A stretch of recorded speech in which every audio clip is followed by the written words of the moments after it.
होलिका दहन का पर्व है।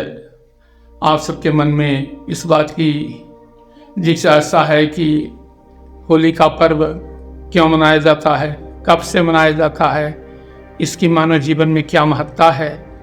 इन तमाम बातों का उत्तर तो हम नहीं कर सकते, लेकिन अपनी जो जानकारी है आपके साथ साझा करना चाह रहे हैं। होली का पर्व यानी होलिका दहन का पर्व आज से लाखों वर्ष पूर्व से मनाया जाने लगा था। इसकी शुरुआत जहाँ से हुई, होलिका कहते हैं कच्चे दाने को भून कर खाना।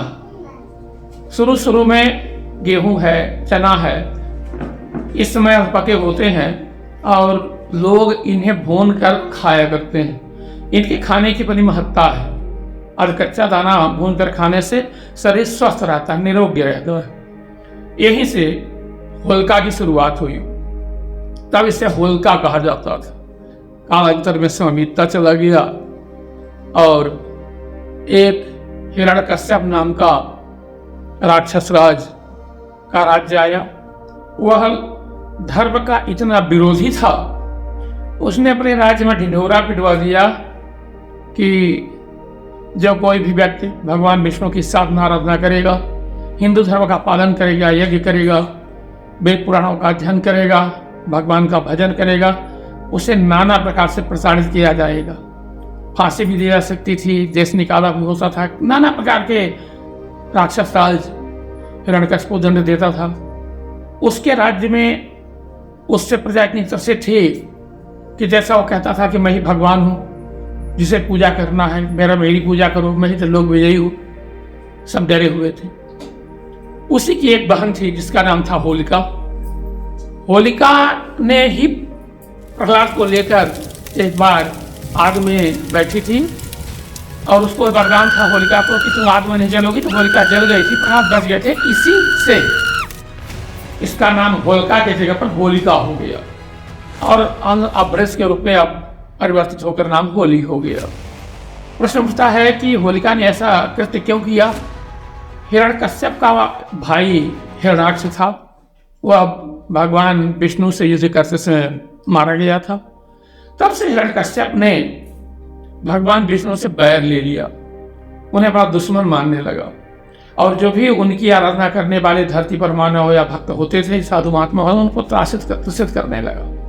उसका मानना था कि अगर धर्म का प्रभाव नहीं रहेगा, धर्म नष्ट हो जाएगा, तो देवता कमजोर पड़ जाएंगे और हम मौका पाकर विष्णु से बड़े भाई का बदला ले सकेंगे। खैर, जैसा वो चाहता था करता था, होता भी रहा। भगवान की कृपा आए तो है। हिरण्यकश्यप का बड़े लड़के का नाम प्रहलाद था। प्रहलाद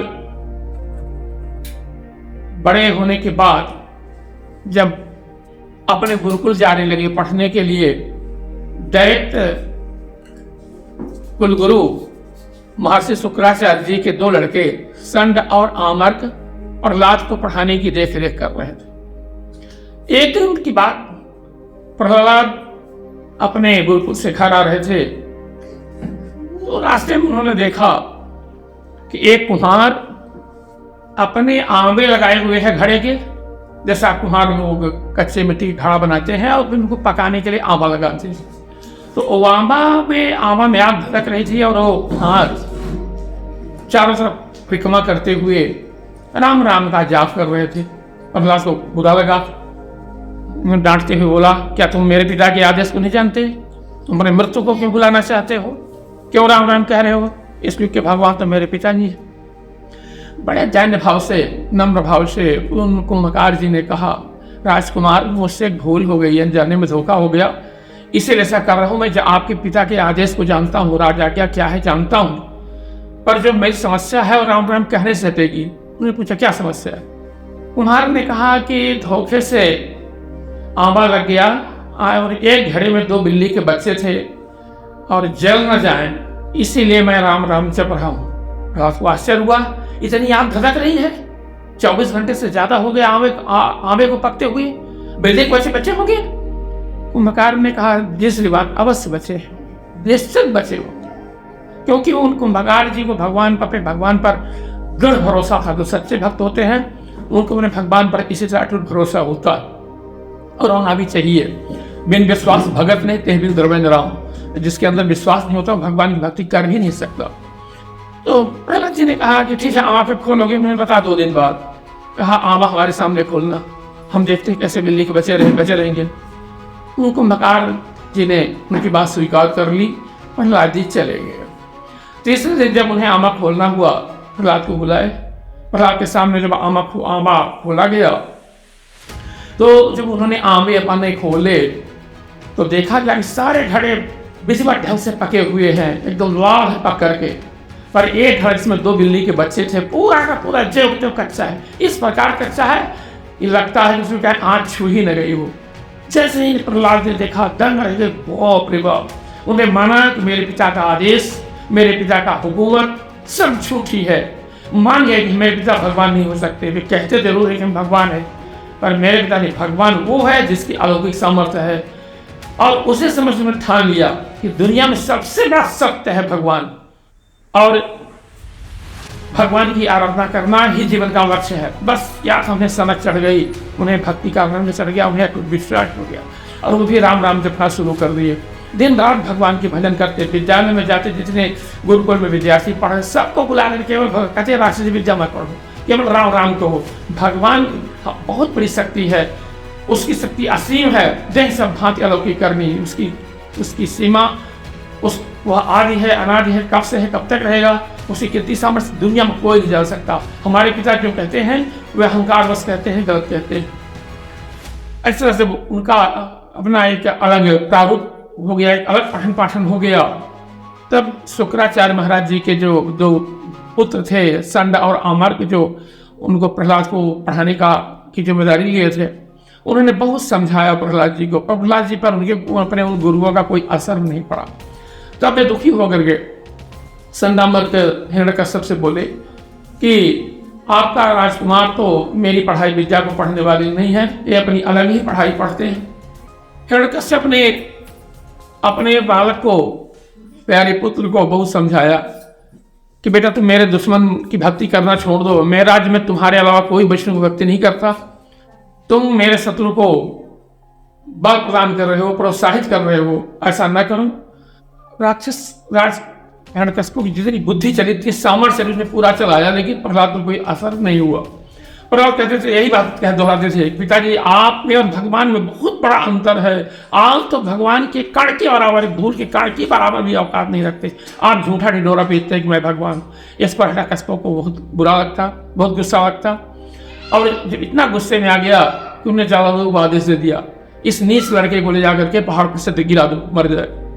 रात जल्लाद ले गए, अच्छी ऊंची चोटी पहाड़ से जितना जोर से फेंका, प्रहलाद इतनी मानी कईयों फीट ऊंचाई से गिरने के बाद भी ऐसे उठने से उन्हें कुछ हुआ ही नहीं। राक्षस दंग रह गया, जल्लाद भी दंग हो क्या रहा है। फिर उन्होंने भयानक भयानक करा तो सर्पों के बीच डाल दिया, सैकड़ों सर्पों ने काटा भी, फिर भी कोई असर नहीं हुआ। हाथी से कुचलवाया, बड़े बड़े 4-4 हाथी रौद डाले, कोई असर नहीं हुआ। दंग रह गया। हिरण्यकश्यप को होता क्या है, ऐसा आश्चर्य। अंत में उसे एक बात उपाय आई ख्याल कि मेरी बहन जो होलिका है उसको भगवान ब्रह्मा का वरदान है कि आग में नहीं चलेगी। अपनी बहन से कहा, बहन इस नीच पुत्र को मारने का केवल एक उपाय है, तुम इसको लेकर आग में बैठ जाओ। अरे तुम जलोगी नहीं, जल जाएगा, हमारी शत्रु का नाश हो जाएगा। होलिका राजा आज्ञा मानी और फागुन के पूर्णिमा के दिन रात में शाम को ही वह उनको लेकर के प्रहलाद को गोदी में लेकर आगे बैठ गई। जैसा मैंने कहा कि भगवान के देह सब भांति अलौकिक करनी, भगवान की कृपा है तो है, भगवान की करनी अलौकिक है। नवशक्ति आग के बीच जो वरदान था होलिका को कि आग में नहीं जलोगी, होलिका आग में जल खाक हो गई। प्रहलाद हंसते हुए निकल आए इस खुशी में कि सत्य की विजय हुई, धर्म की विजय हुई, भगवान भक्त की विजय हुई, भगवान की विजय हुई, असत्य का नाश हुआ, असत्य में मारा गया, असत्य नष्ट हुआ। उस दिन से लोगों ने मारे खुशी के मारे सुबह से जितने धर्मावलंबी थे, जो दबे थे, ढोलक बजाकर, मजीरा बजाकर बड़े हर्षोल्लास के साथ एक स्वर में गाना बजाना शुरू किया और धर्म की जय जयकार की। मानने लगे कि नहीं, धर्म सत्य है, होली सत्य है, होली का पर्व सत्य है, प्रहलाद सत्य है, भगवान की भजन सत्य है, भगवान सत्य है। तब से यह होली का पर्व मनाया जाने लगा। और जैसा मैंने कहा कि यह सत्य का पर्व है, विजय का पर्व है, असुरत्व पर देवत्व के विजय का पर्व है। इसे हर भारतवासी को बड़े हर्षोल्लास के साथ मनाना चाहिए। लेकिन फर्क इतना है कि जिस प्रकार आज की होली मनाई जाती है, इन होली में कई दोष हैं। क्या क्या होता है समाज में, सब आपसे बराबर देखते हैं। नाना प्रकार के रंग, गुलाल, गोबर माटी, पेंट, क्या क्या होता है, ये सब अनुचित है। लोग नए नए कपड़े बनवाते हैं, महंगे महंगे कपड़े बनाए पहने रहते हैं, विविध प्रकार के रंग डाल दिए जाते हैं, गोबर उगली चेहरे को राक्षस जैसा विभत्स कर दिया जाता है। ऐसे नहीं। होली का मतलब है विजय का पर्व, धर्म का। उस दिन खूब भजन करना चाहिए, भगवान की आराधना करना चाहिए, भगवान से कृपा लेनी चाहिए, भगवान की शक्ति अर्जित करना चाहिए और लोगों को प्रोत्साहित करना चाहिए कि लोग धर्म के लिए अग्रसर हो। जिस तरह छोटे 8 वर्ष के बालक प्रहलाद पर त्रिलोक विजयी असुरराज हिरण्यकशिपु का बस नहीं चला, पूरी शक्ति लगा करके, पूरी ताकत लगाकर, सारी पूरी बुद्धि लगा करके उनका नुकसान नहीं कर सका, क्योंकि वो भक्त के साथ भगवान थे। तो हम भी भगवान के भजन करें। विजय का टीका जरूर माथे में लगाना चाहिए, लाल विजय का टीका लगाएं। पहले तो ऐसा ही लोग करते थे, अभी रिचार्ज का लाल विजय से टीका लगते थे।